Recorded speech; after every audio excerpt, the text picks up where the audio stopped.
What's up? It's Man Alone.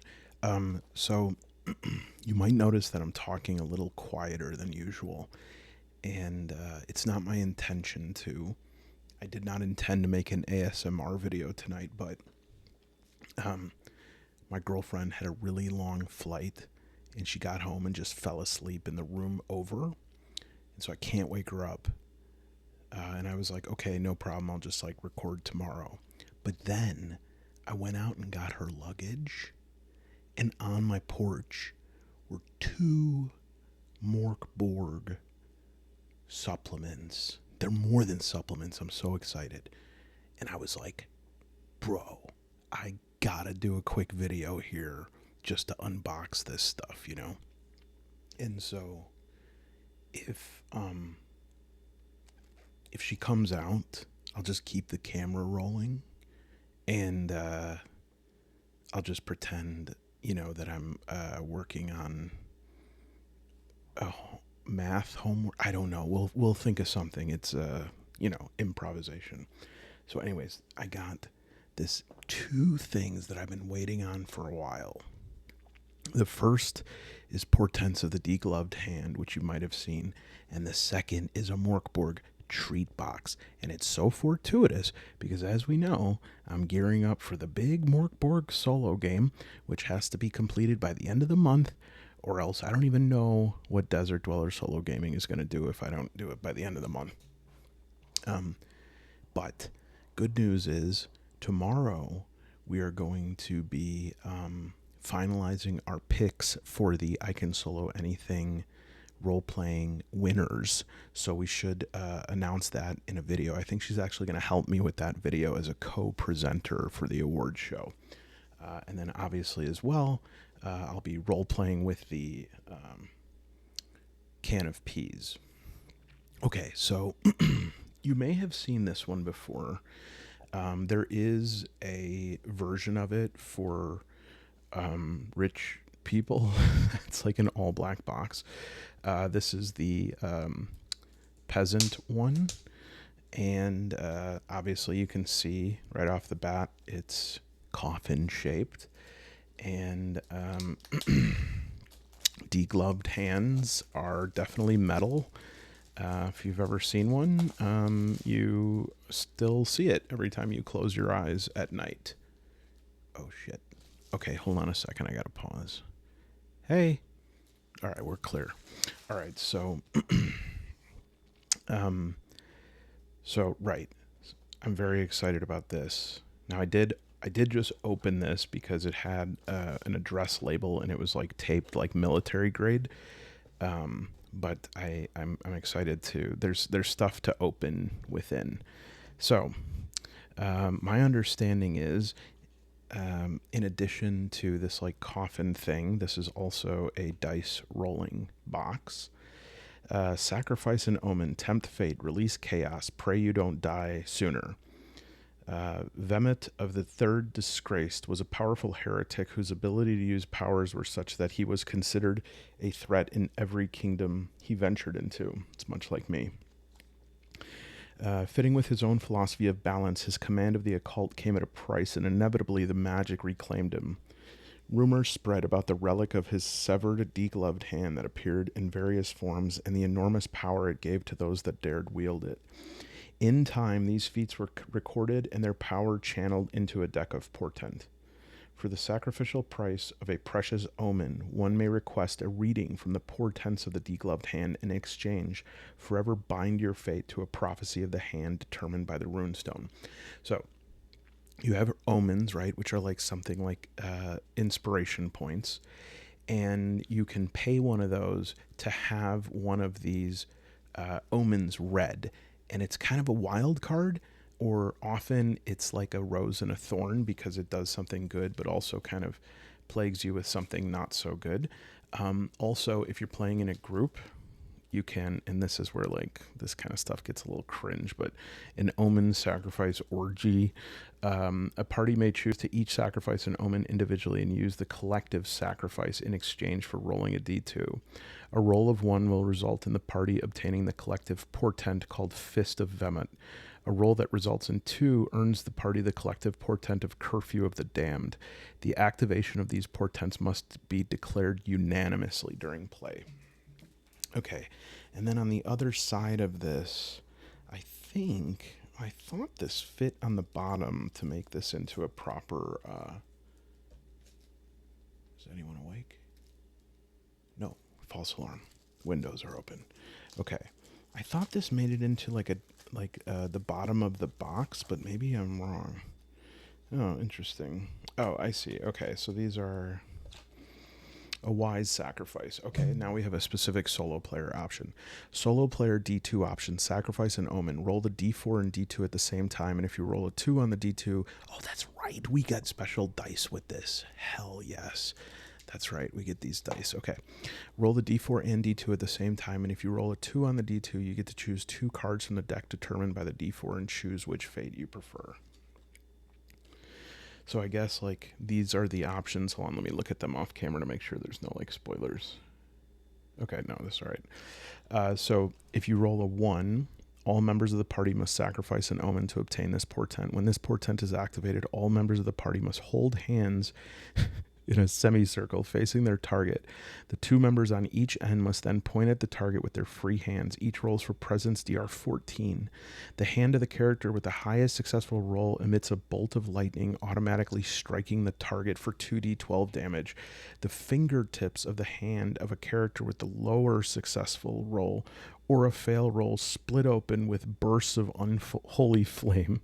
Toughness DR 16 or D4 damage. So yeah, this is like a rose and a thorn, right? No, that definitely is not like a perfect fit there, but I think I understand these. These are just the different options. And then if you get the Curfew of the Damned, all members of the party must sacrifice an omen to obtain this portent. When this portent is activated, all companions, living, dead, or broken, instantly relocate up to 300 feet at a point agreed upon by the living.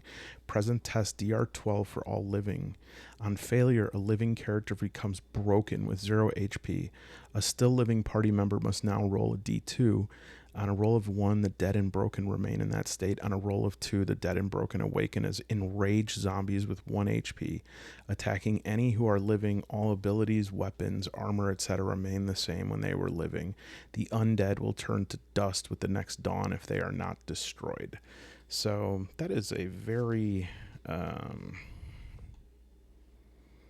severe... that's a very severe cost for the party. I guess that's if you're that seems like a very I would say a Hail Mary, but I think I would start on fire if I compared it. All right, so these dice are definitely oblong, or as I thought when I was a little kid, oddlong, which these are actually oblong. Okay. So yeah, this is the D2, I guess. It just says 1 or 2 on it. Kind of an interesting roll on that. And then these, I guess, are the different types of portents or omens that you can roll. So death, disease, destruction, disaster. It's the name of all my siblings. Death, disease, disaster, destruction, and man alone. All right, let's check out these decks here. Yeah, this is definitely like a high quality box. I don't know if I would do a dice, like what is it? Oh, that's pretty quiet. Yeah, that's actually kind of nice. And for me especially, because I do these stupid little flicky die rolls that always like don't even roll. It's pretty cool. I think I might use this as my during the campaign. It's not it could be a one shot. Okay, so this is very nice. We have these little ribbons for each of these. Instructions. Okay, instructions part 1. Recommended that readings be limited to 1 per game session. Here, let me hold it up a little bit more. I'm going to move forward just a bit. Okay, recommended that readings be limited to 1 per game session or 1 per willing player per session. Whatever you choose, it doesn't matter. Everyone will be miserable regardless. Great. Portents may not be transferred to other characters or creatures. Whatever you choose, it doesn't matter. Everyone will be miserable regardless. That's the, if anyone remembers, the restaurant Sizzler. That's what it said on their menu. Satire. Okay. Deck selection. Prior to adventure or during a rest, a player may request a reading from a player that possesses a deck, or for themselves if they possess it. This will require sacrificing one omen from the requesting player. The player making the request rolls d4, and then that's for each of the decks. So I've seen this, other people that kind of say, like, you can have an assigned reader from the party that's separate even from the GM. And they, like, some people are even talking about, like, making that the person's, like, role, like their archetype is the reader, which I suppose in Mörk Borg that could work. In other games, that would be very limiting. Okay, instructions part 2. Draw your fate. The owner holder of the deck will then provide one of 3 options for the players making the request. They can either shuffle the selected deck, place the entire deck face down, draw and reveal the top card, shuffle the deck, fan or spread them out face down in front of the player making the request and allow them to select one card, or shuffle the selected deck, player rolls d12 plus presents. Owner of the deck counts down from the top card of the face down deck to the number determined. Card is revealed. Whatever the card dictates is incorporated into gameplay when the player decides to use it. Once the events or condition of the card have come to pass, the card is returned to its respective deck. Okay. Yeah, this is like... So I'll just say that this was about... I think $35, and then I think that the special edition one was maybe like $50. So we have death, destruction, disease, disaster. Okay. So we might as well. Oh, I'm so nervous. Not for these degloved hand cards, but that I'm gonna accidentally rip them. I have like a little letter opener thing, but it's in the room that she's in, so I can't even go get it. She had a very long flight. She needs to rest. I'm not mad about it. Okay, so here we go. All right, take a look at one of these here.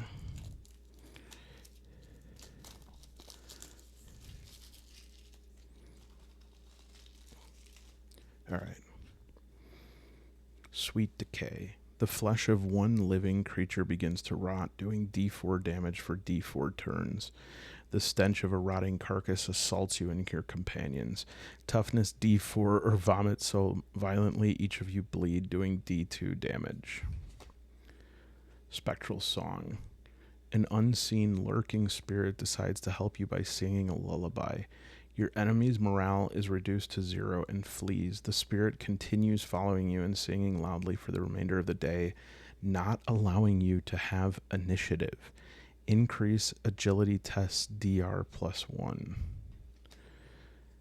I will say the one, like, I'm very much enjoying this, but I will say some of the instructions as I'm reading them, and maybe it's because I'm like whisper reading them, but they do seem like a little confusing to me.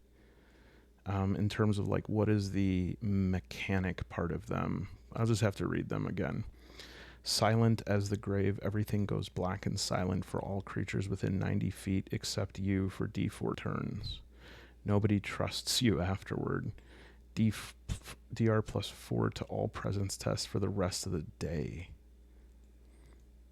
I don't know if there is like I think if somebody is blinded or in darkness, their rolls are with like disadvantage. So maybe that's, I suppose with this stuff, like we can come up with our own mechanics for stuff.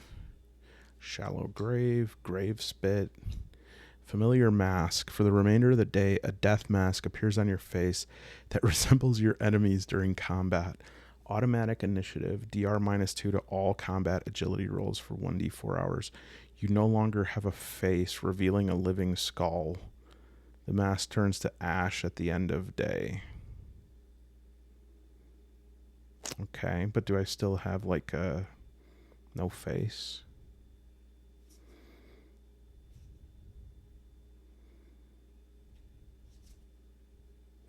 Okay. So some interesting stuff. I really like the idea of just like having having these as randomizers to kind of trigger some fun events. Oh yeah, we should put them back in this little case here. Okay. We'll just look at like the top one so that I don't waste all your time unwrapping these ones. Eye of He. So remember, He is going to be the basilisk with the one Wayne and Garth, but it's like Gorg and I'll think of it. One of your eyeballs erupts with a bolt of lightning, striking one enemy, 3d12 damage. You now have a blackened eye socket where your eye once was, but you see the ghost of every corpse you encounter. Presence DR +2 when you do. I wonder if this one had like a little phrase on it. Okay, so that would be one. Now I will say that these are not doing such a great job of like staying in the box now that I've unwrapped them. Okay. One is for disaster, quick to strike. So it was in the wasteland that the degloved hand was presented in the presence of a vile court by heretics seeking justice, and those that sought to bring more darkness to the region were struck down by unimaginable calamities and suffering, leaving ruins and early death. Okay. So one is for disaster, quick to strike. 2 is for disease and its venomous bite. This is a little bit of a rhyme here. So 1 is for disaster, quick to strike. 2 is for disease and its venomous bite. 3 is for destruction and all that's fun. 4 is for death, you better run. Got it. 2 is for disease. Let's get a sample of this. Wasting away. Sacrifice 1 HP for a D4 bonus to a DR roll.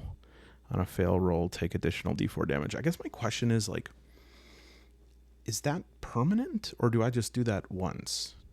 And again, obviously, it's like at my discretion, but I'm just curious, like, what the intention is. If you have used these, let me know. Whether in group play or solo. I think they definitely have some possibility for solo play, although I can say that having like more than 2 of these active at the same time would be a bit much for me to handle. If I was like, okay, I am seeing the dead of every person who I've killed. They are ghosts following me around, and also my enemies are in darkness, and also one of my eyes blew up. I'd be like, I don't know. So I'm thinking maybe the way that I would do it is if, like, I don't know, something that triggers one of these and I read it, and then that is in effect until whatever that is triggers again, and then that one ends and the new one starts.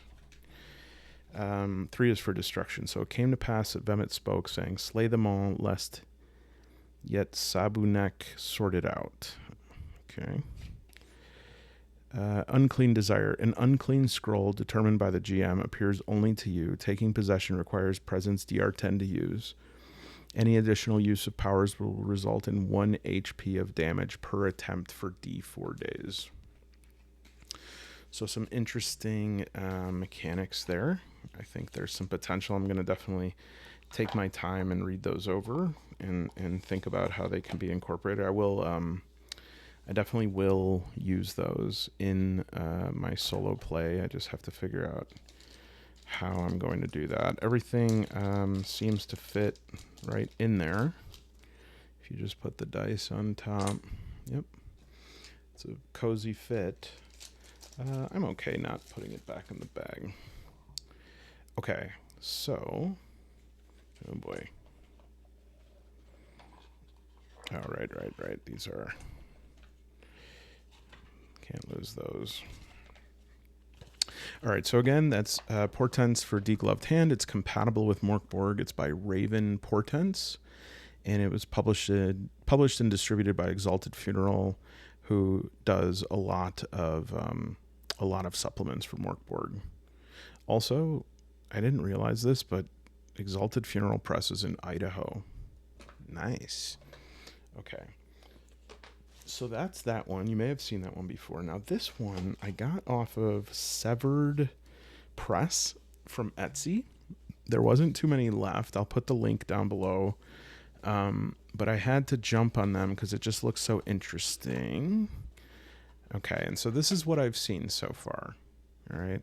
I know some of the stuff that's going to be in here, but for instance, I have no idea what this is. All right. So this looks like Black Phillip from, if you've seen The Witch. Was The Witch an Ari Aster movie? No. Ari Aster didn't do The Witch, but it was an A24 movie. If you've ever seen The Witch, which I think that was an early role for Anya Taylor-Joy, but there's a scene where this goat named Black Phillip says, "Dost thou like the taste of butter?" And I always remember that. I also remember seeing that movie, and everyone in the room hated it except me. I loved it. Yeah, so I think this is like an iron-on patch. So that'd be cool. I can iron that onto my arm. All right, so yeah, here's the one I know. Borg-like Bastards, 6 wood figures by Brooke Penrose. Small party, an art-forward series of figures featuring our favorite creators, double-sided 28 to 33 millimeter and 10 millimeter thick. Second edition of 500. This is from Severed Toys and SeveredBooks.com. And if you are watching and you are 0 years old, sorry, because you're a potato. So I got that one. We'll open that one. But then I also got Borg-like Beasts, 6 wood figures by Justin Sirois, which it seems like I've heard that name before. I'll have to think about that. Brooke Penrose, Justin Sirois. So yeah, I just decided to get both of these because there's these little wood figurines, and I thought, this would be perfect for the little play area we have. But they also, oh right, so here's some blood splattered dice. Oh my goodness, it really looks splattered, like some of it splattered onto the bag. Did they just like... Okay, so this is cool. So this is definitely some more Borgy dice.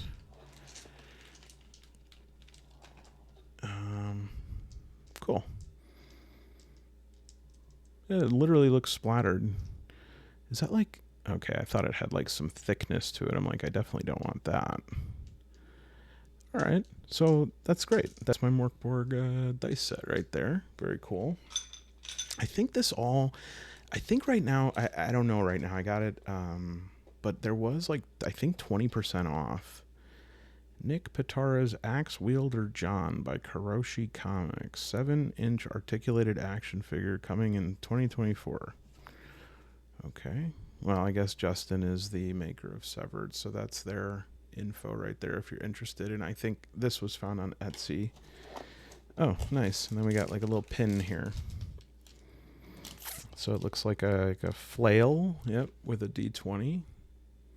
Very cool. I had an awesome pin that was like my GM pin, and they made me take it off like as I was going onto a flight because they're like, oh, it's a weapon, and I was like, bro, come on, like I had to throw it away. Okay. Oh, that's nice. I think metal. Very cool. A little surprise package there. I dig it. All right, let's try to open these up here. Yeah, I think that's everything. Nothing special with that box. All right. Let's I think I'm more excited for the bastards, but I may be surprised, but let's just save those for a second.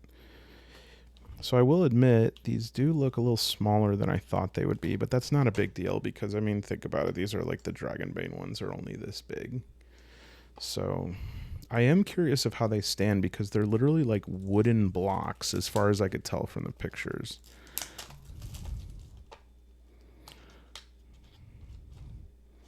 Okay. Oh. Oh, yeah. These are like... These feel a lot like meeples, like slightly larger meeples.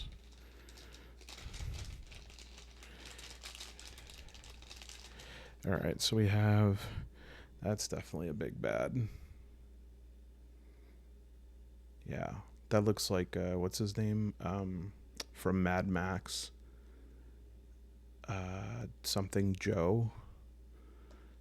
And then we got like a little goblin or zombie. A goblin king. I definitely am impressed with the quality. I know they're just little pictures and standees, but I just love standees. For somebody who like paints miniatures, I love me a standee. This looks like a little bit of maybe a goblin or hobgoblin mage. A skeleton warrior. About this thick. And then we have just like a little underling. Cool. That'll be enough to do some combat. I like that. All right, let's check out the Borg-like bastards. Now, these I would think would be my PC and companion and maybe any other NPCs we could use just to keep everything on brand. So I think if this is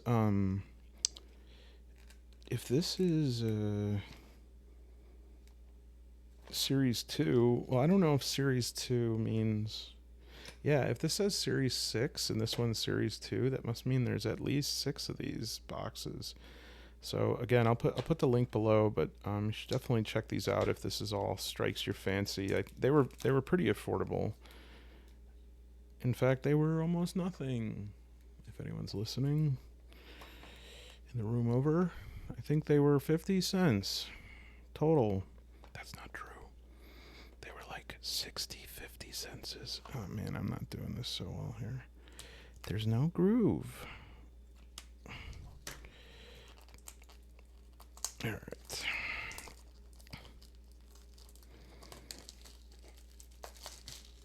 Let's clear this up a little bit here.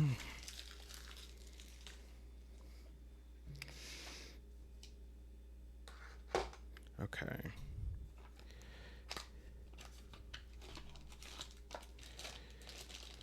Oh yeah, these look great. So now we have, let's see.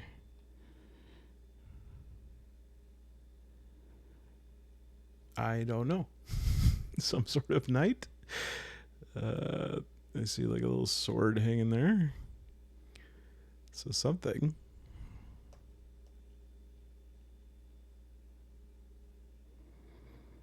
Yep, that looks like it fits in Mörk Borg. Let's get a good zoom on that. Come on. There we go. Okay. Maybe a little rogue or a hunter. Boy, it is really being stubborn with the zoom. What's the problem, camera? Don't fail me now. There we go. Okay.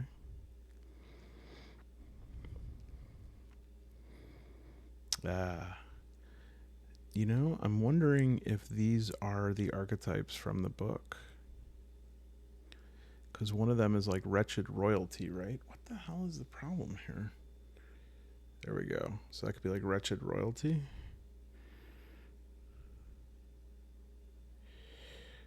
There's another one that's kind of interesting. You know, I don't know if those are necessarily heroes. And then, yeah, this would be like a spellcaster. Oh my lord. Yeah, there we go. So yeah, nice little sets right here. Again, very affordable. And yeah, check those out.